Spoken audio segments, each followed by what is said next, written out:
مولا عبدالغني برادر په یو بیړني سفر کندهار ته تللی ترڅو یوه خبره له امیر المؤمنین مولا هیبت الله سره سپینه کړي او په میدان وردګو کې یوه دردونکې او مرګونې پیښه شوې.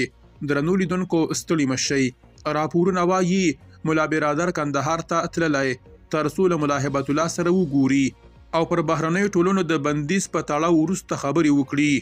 د مولا هیبت الله په مشرۍ د کندهار په تیره غونډه کې د بهرنیو ټولنو د بندیز پر څرنګوالي بحث شوی او دا مهال د بندولو پر کړنلاره کار روان دی.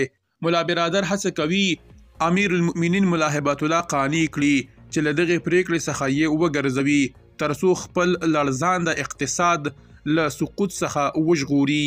بلخوا په میدان وردګو کې د ګازو ډبې چاودنه شوې، ګڼو کسانو ته یې مرګ ژوبله هم اړولې.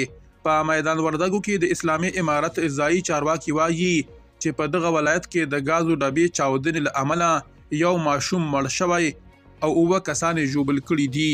په میدان وردګو کې د اسلامي امارت امنیه قومندانۍ رسنیز دفتر د خالي یاشنبې پر ورځ د مرغومې پر لومړۍ په یوې خبرپاڼه کې لیکلي چې دا پیښه بیګا شپه د دغه ولایت د چک ولسوالۍ پورې په اړوند سیمه کې شوې ده.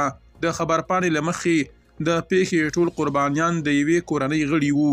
په خبرپاڼه کې راغلي چې د پیښې ټاپیان روغتون ته وړل شوي او روغتیایي وضعیت یې ناوړه دی. د یادونې ده چې له دې وړاندې هم په ځانګړې توګه په ژمي کې ورته پیښې شوي دي. څه موده وړاندې په غزني کې هم د ګازو ډبې په چاودنه کې یو کس مړ شوی او د کورنۍ 15 نور غړي ټاپیان شوي وو. درنو لیدونکو له مالتیا مو مننه.